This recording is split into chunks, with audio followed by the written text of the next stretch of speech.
Something very strange has been happening to me this past week. Like the title says, the statue is changing. I've been keeping a journal. I won't go into too much detail here. I'll let my journal tell what happened. I don't care who thinks I'm crazy anymore. December 9th. I don't know how to start this.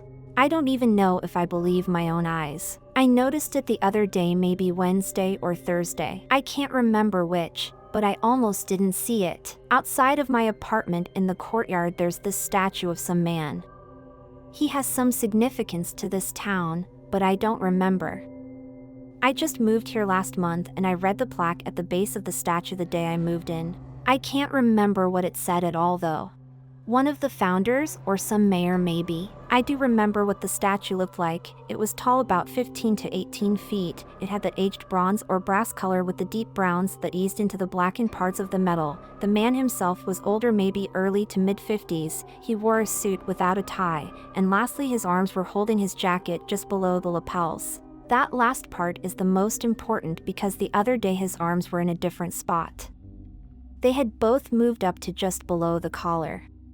When I walked by that day, I got a sense I was being watched from above. I shot my eyes up to the windows in my building, but most of the curtains were drawn and the lights were off in the open ones. Then I looked towards the statue. I pass by it every day going to and from wherever, work mostly. Something struck me as being off this time. I first thought that the shadows were off or the morning winter sun was hitting it differently than I was used to. I walked on, not giving it too much thought. That evening, as I was coming home and dusk had already given way to night, the spotlight that illuminated the statue from below confirmed my unease from earlier. His arms, I thought to myself, his arms weren't like that before. I immediately shook the feeling away. Get it together, Jen, you're just tired. That's how I felt the next day, and by the third I had forgotten about the strange feeling I got from the statue. Or, at least, nearly forgotten. Today, it changed again. I shrugged it off before, but now I know for sure that I was right. Rather than both hands firmly grasping the lapels just below the collar of the shirt, the left hand held the lapel while the right hand was frozen mid-wave by his head. I must have stared at it for 3 minutes before stopping someone walking through the courtyard. "Excuse me," I said, "you live in this building, too, don't you?" The man looked a little annoyed at first but stopped and said, "Yes, I do." I gestured to the statue. "Does anything seem off about the statue today?" His look turned from annoyance to puzzled. He looked up. "This old thing? Still looks the same to me. Smug face and all." He said the last part as he continued his walk. "Okay, thanks," I said after him. I shook my head and went to work. When I got home today, I started writing this journal. Just so I can keep track of it and organize my thoughts. Who knows, maybe it will never happen again. December 11th. Well, it moved again. I feel like my eyes are playing tricks on me. I got up and went to work, but I was running late this morning, so I sprinted straight by without thinking. When I got home, I remembered to check on the statue's position after I got the feeling of being watched again. His head was tilted down. Instead of looking straight ahead like he had been, he now looked down at the people below him. At this point, I don't know how I should feel about it. I know I'm not crazy. I've noticed 3 different poses it's taken. I don't know if I should contact the authorities or not. What would they say? What would they do? As I stood there studying the statue again, I asked a woman as she passed by, "I'm sorry, ma'am, have you got a moment?" She turned towards me and said, "Yes?" The word formed a cloud of frost in front of her face. "I'm sorry," I apologized again. "What do you know about the statue here?" She turned her head towards it, then back. "Not much more than what's written on the plaque," she said, pointing to the base. "And does it seem strange to you?" I looked at her hoping for a satisfying answer. Well, she said, I always thought it was creepy how it stared down at people. Ever since I moved here, I felt like I was being watched by it. Then I asked, and how long have you lived here? She looked up in contemplation. Let's see, it'll be 6 years in February. I stood there shocked. Snow had started to gently fall. 6 years? The statue looked different not 2 days ago. Right? That's what I wrote down. What is going on? I thanked her and we parted ways. I'm sitting on the window nook as I write this down. I keep looking down at that statue. I started to wonder if it felt my eyes like how I felt it's on me. I'm tired now. December 12th. The gentle snow that started last night must have taken a rapid turn into blizzard territory. It is currently 5:43 a.m. and the Weather Channel says the snow has reached 4.5 feet. It is still coming down pretty hard still, but not as hard as it must have last night. I looked out the window and saw nothing. Between the dark morning and heavy cloud coverage, there wasn't any way to see the statue. After calling my boss and confirming we wouldn't be going in today, I started coffee maker and turned on my computer. If I was going to be up this early, I might as well get some work done. Thankfully, my job didn't actually require me to clock in at the office. I could do that from anywhere. After pouring a mug, I sat down and got to work. Next thing I know, it's 2:54 p.m. I didn't even eat.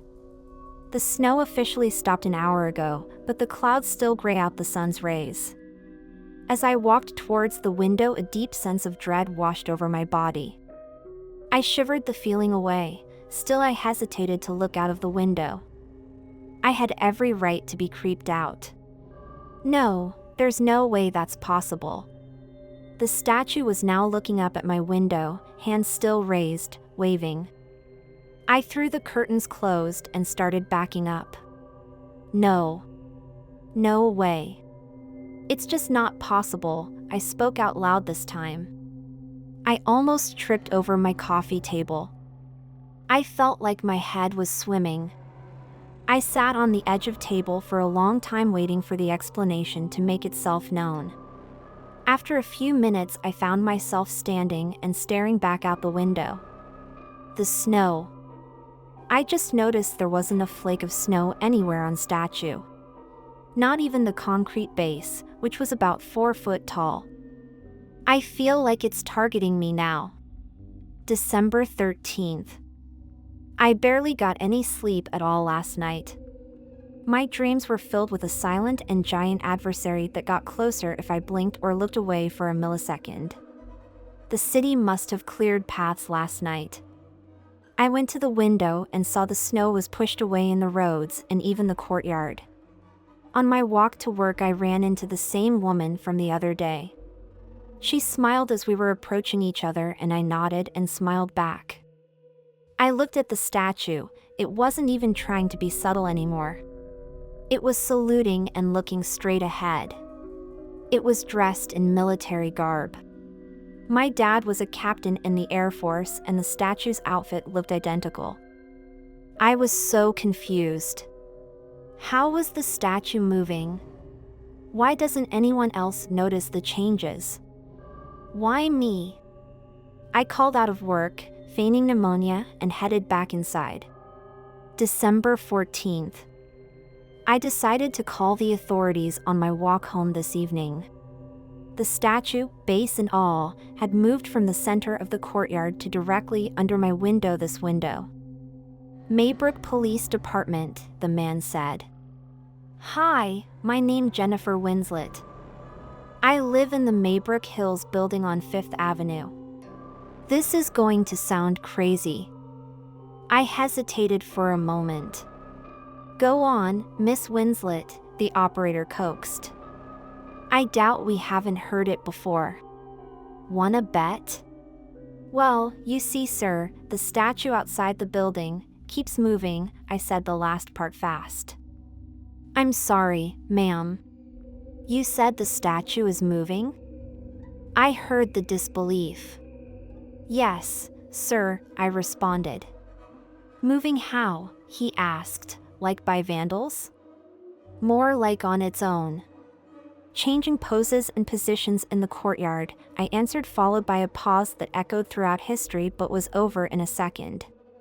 Miss Winslet, are you on any medication?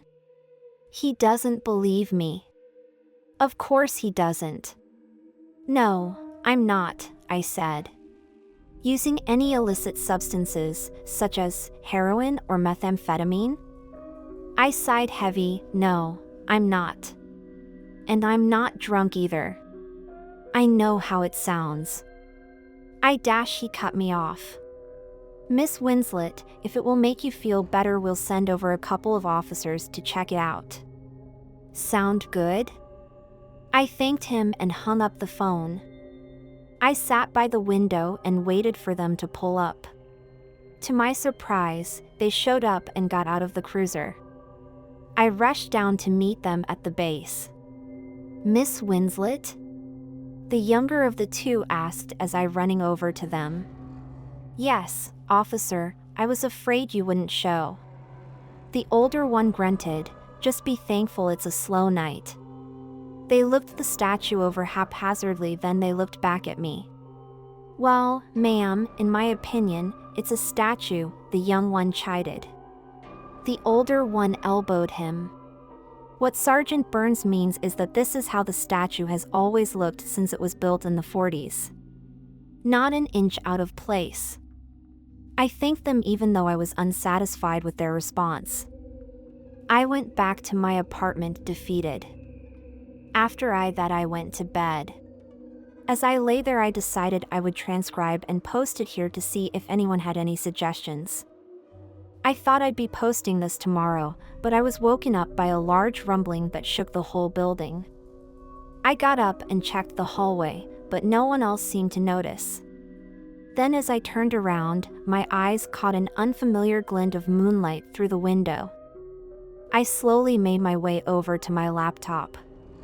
That's where I am now. Stuck in my stupid apartment with that thing outside my window. His grin has extended to an unnatural and demented smile.